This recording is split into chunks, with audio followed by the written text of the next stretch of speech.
شہر اقتدار میں آج جماعت اسلامی نے مظلوم فلسطینیوں کے حق میں احتجاج کیا، جو کہ نہایت ہی اچھا اقدام، مگر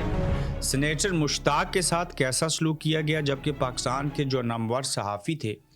ان کے اکاؤنٹس بند کر کے ان کے ساتھ کیسا سلوک کیا جا رہا ہے۔ آج کی اس گورکھ دندہ میں ان دو نکات کے اوپر آپ سے بات کریں گے۔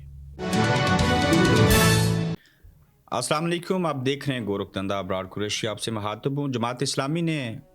بڑا اچھا احتجاج کیا، مختلف مکاتب فکر کے لوگ شامل تھے۔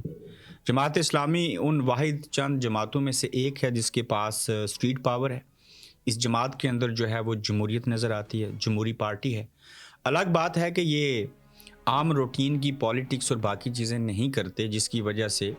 یہ لوگوں کی اس حد تک ہمدردیاں حاصل نہیں کر پاتے جیسے کہ ان کے پاس ہونی چاہیے۔ احتجاج کا مقام امریکی سفارتخانہ مقرر ہوا تھا، تاہم فارم 47 کی قائم موجودہ حکومت جو کہ ڈرپوک حکومت ہے،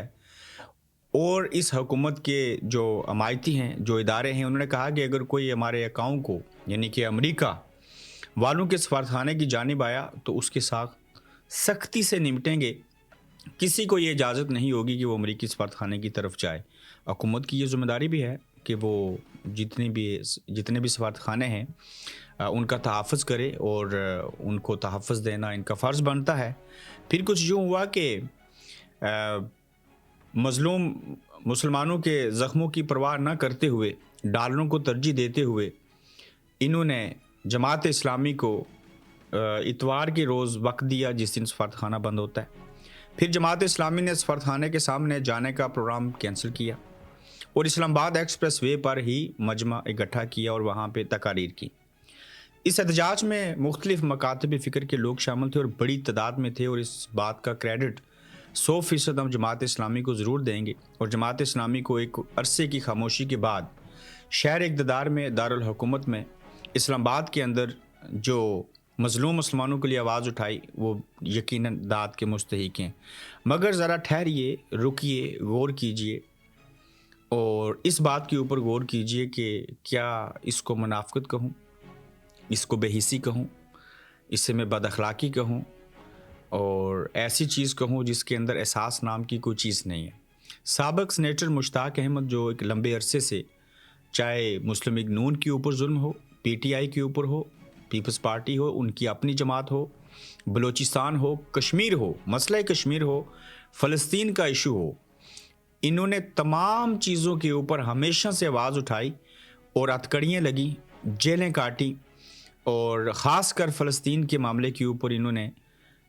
ان نامساعد حالات کے اندر بھی جماعت اسلامی کی پوری جماعت ایک طرف اور ان کے ایک سینیٹر جو ہیں مشتاق احمد سابق وہ ایک طرف ہوں تو یہ اس پوری جماعت کے اوپر برتری حاصل ہے ان کو۔ مگر ہوا کچھ یوں کہ فلسطین کے مظلوم مسلمانوں کے لیے آواز اٹھانے والے جو سینیٹر مشتاق تھے، انہیں سٹیج کے اوپر بلانا تو دور کی بات، انہیں تقریر کرنے کا موقع دینا تو دور کی بات، انہیں اتنا نظر انداز کیا گیا کہ ایک بے باک، ایک نادار، باکمال شخصیت اور لیڈر، وہ سینیٹر مشتاق اس احتجاجی دھرنے سے نہ خطاب کر سکے، نہ وہاں سٹیج پہ جا سکے، بلکہ انہیں نیچے سیڑھیوں کے اوپر،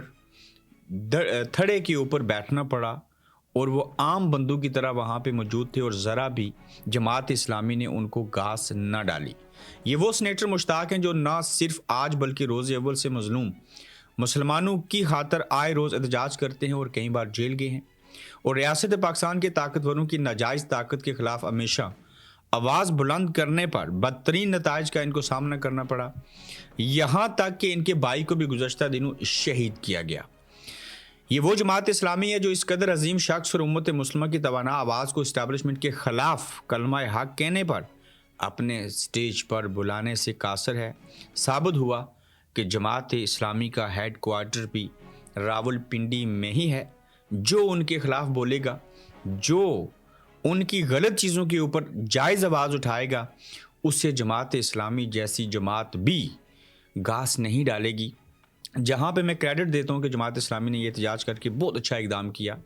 کچھ نہ ہونے سے یہ کچھ ہونا بہت کچھ معنی رکھتا ہے، لیکن اس پورے احتجاج کے اندر جو آپ نے حال سینیٹر مشتاق کا کیا، اس کو دیکھ کے یقیناً آپ کے اوپر تنقید بنتی ہے، اور یہ چیزیں جو ہیں